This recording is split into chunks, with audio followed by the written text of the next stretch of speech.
Itu tidak bisa selesai kalau kita bicara. Lebih baik kita diam, tidak bicara. Atau kalau kita bisa menyelesaikan masalah dengan cara-cara yang lain, misalnya Madeo kita sedang kelaparan, kemudian kita ceramai, kan lebih bagus dikasih makan, kan gitu.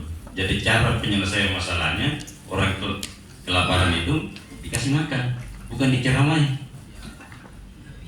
Orang miskin, cara penyelesaian masalahnya diberdayakan. Jadi demikian rangkuman satu dari materi-materi yang disajikan kepada kita. Yang kedua, alhamdulillah para pemateri membaca peserta kita ini sudah berkualifikasi positif dari potensi-potensi yang akan digerakkan menjadi dai dan daiyah komunitas.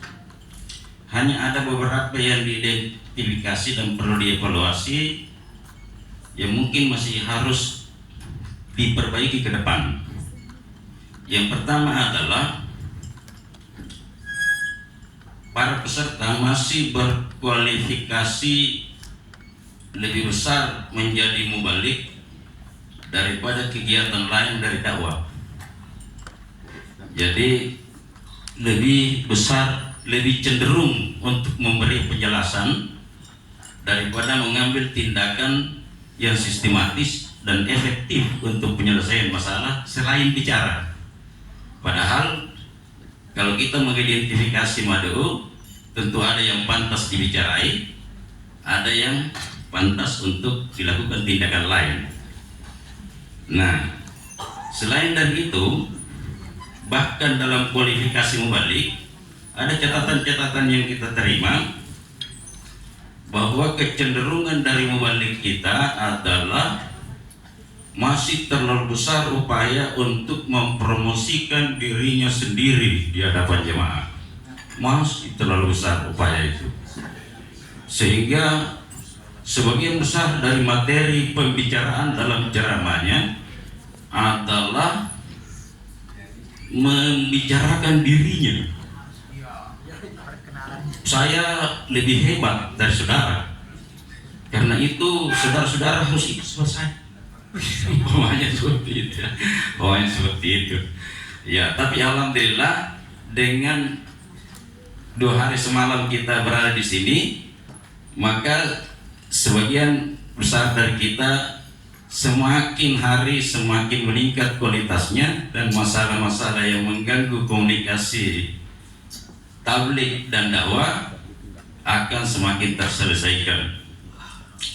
Yang berikutnya, kita masih membutuhkan untuk memiliki kualifikasi kemampuan bekerja dalam tim.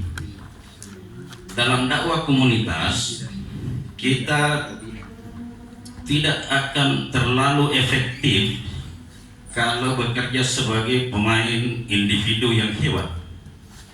Tetapi dalam dakwah komunitas kita diharapkan untuk menjadi tim yang solid, yang saling mendukung. Super team, bukan Superman. Super team, bukan Superman. Mantap. Alhamdulillah. Dr. Mukhtar memang saya berguru banyak di 2 hari semalam ini kepada beliau. Nah, karena itu posisi-posisi di dalam tim perlu kita menyesuaikan dengan potensi para pemainnya, dan tentu saja tidak seluruhnya diharuskan berposisi sebagai striker yang mencetak gol. Meskipun kadang-kadang back juga kalau memang buntu serangan di depan, ya ada saja yang membuka ruang dan melakukan terobosan untuk mencetak gol dari Kalau pemain, kesukaan. bukan potensi pemain, kompetensi pemain. Kompetensi pemain, benar. Bukan potensi pemain, kompetensi pemain. Kompetensi pemain, benar. Betul. Kompetensi pemain. kompetensi pemain. Ya. Jadi Ya. kita harus memposisikan. Jadi dalam dakwah komunitas drillnya adalah ada memang yang berperan sebagai eksekutor, Ya. ada memang yang berperan sebagai administrator. Dia tidak ditahu. Ustadz Samsul Hidayat itu sebenarnya tadi tidak ditampil di depan. Kita tidak tahu bahwa kalau tidak ada dia pelatihan ini tidak jadi. Ada yang berperan ya mengambil kebijakan pengaturan dan kadang-kadang seluruhnya kita ini taat kepada kesepakatan yang sama-sama kita ingin rumuskan dalam konsep dakwah komunitas itu. Misalnya tiba-tiba pelatih mengatakan pemain A diganti, masuk pemain lain. Jangan pemain yang mau diganti itu bertahan di dalam, tidak mau mundur, karena memang ada strategi-strategi yang dilihat lebih utuh dari bawah pohon daripada mereka yang manjat ke atas pohon. Semua buah-buahan itu kelihatan kalau orang yang tidak manjat. Oh salah kamu ya, harus ke kiri, itu rantingnya mau patah itu di kiri, di kanan. Ya orang manjat langsung menjawab, ya kalau kamu lebih tahu lebih baik kamu yang naik. Ya tidak begitu. Memang posisi-posisi dalam organisasi kerja itu